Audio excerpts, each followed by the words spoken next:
बिल्कुल नहीं होगा। टेम्बा हॉस्पिटल के बारे में आपको जानकारी, एक बात मैं 100% बोलता हूँ।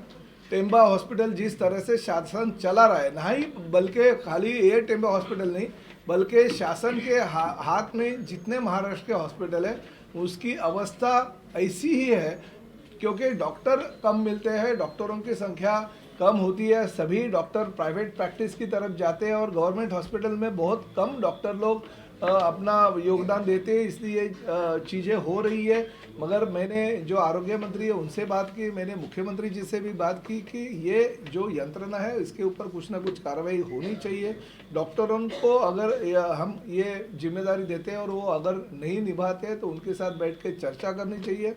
एक बात आपको शायद पता होगा कि 2009 में जिस वक्त मीरा भाईंदर शहर का विधायक के तौर पे पहली बार चुन के आया, तभी सुरेश शेट्टी, कांग्रेस और राष्ट्रवादी की सत्ता थी और सुरेश शेट्टी राज्य के आरोग्य मंत्री थे। और मैंने दिल्ली में कुछ सेंट्रल जो आरोग्य मंत्री है उनसे भी मैं मिला जाके, और फिर आरोग्य मंत्री सुरेश शेट्टी के पास एक सुनावनी लगाई और उस सुनावनी के दौरान ऐसा तय हो गया कि ये टेम्बा हॉस्पिटल जो है वो भीमसेन जोशी रुग्णालय महानगर पालिका से शासन को दिया जाए, ताकि सुविधाएं शासन के स्तर पे अच्छी उपलब्ध होगी। क्योंकि जो सांप काटने वाला इंजेक्शन है या कुत्ते काटने वाला इंजेक्शन है या जिसको ज़्यादा बड़ी से बड़ी बीमारियाँ होती है तो उन लोगों को ये फ़ायदेमंद होगा, तो शासन ने वो ले लिया ताबे में। मगर सुविधाएं अभी भी वो हिसाब से उपलब्ध नहीं होती है जिस हिसाब से लोगों की सोच है। मगर फिर भी शासन ने और महानगर पालिका ने ज़्यादा से ज़्यादा सुविधाएं मिलना चाहिए, इसके लिए कोशिश हमने करनी चाहिए। ना कि कोई प्राइवेट एजेंसी को या प्राइवेट संस्था को अगर ये हॉस्पिटल दे देंगे, क्योंकि शहर का एक ही हॉस्पिटल है। देखिए, दूसरी मैं आपको एक बात बोलता हूँ, विधायक गीता जी अगर उन्होंने वैसा अगर कुछ बोला रहेगा तो उनकी कुछ अलग सोच रहेगी। मगर आपके मालूमात के लिए मैं आपको ये बोलना चाहता हूँ कि ये जो निर्णय है प्रताप सरनाईक ने, इसके लिए बहुत कोशिश करके, गवर्नमेंट ऐसे हॉस्पिटल कोई लेता नहीं है। अभी गवर्नमेंट ने लेने के बाद वो सुविधा, हम ये सोचे कि गवर्नमेंट ले या पीपीपी पे कोई ले, उससे ज़्यादा गवर्नमेंट के पास है तो गवर्नमेंट के माध्यम से ज़्यादा सुविधाएं हमारे शहर के लोगों को कैसी उपलब्ध करके दे, इसके लिए हमने सोचा।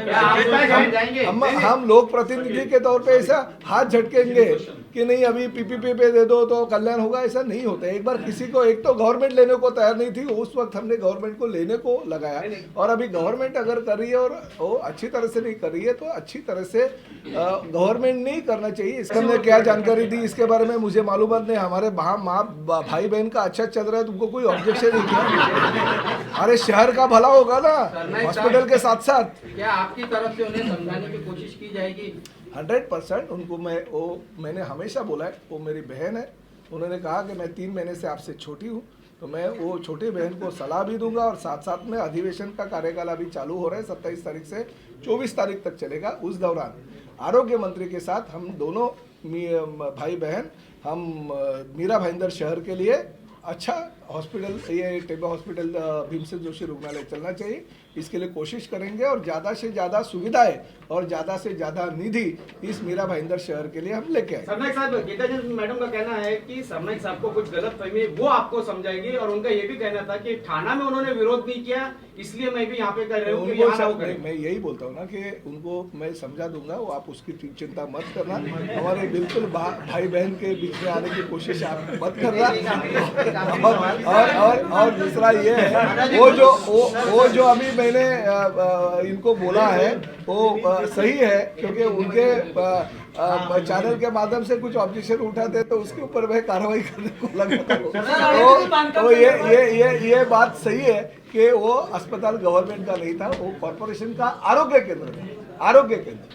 तो ये अस्पताल बहुत बड़ी चीज होती है और प्रताप सरनाईक ने उसके लिए बहुत मेहनत की है।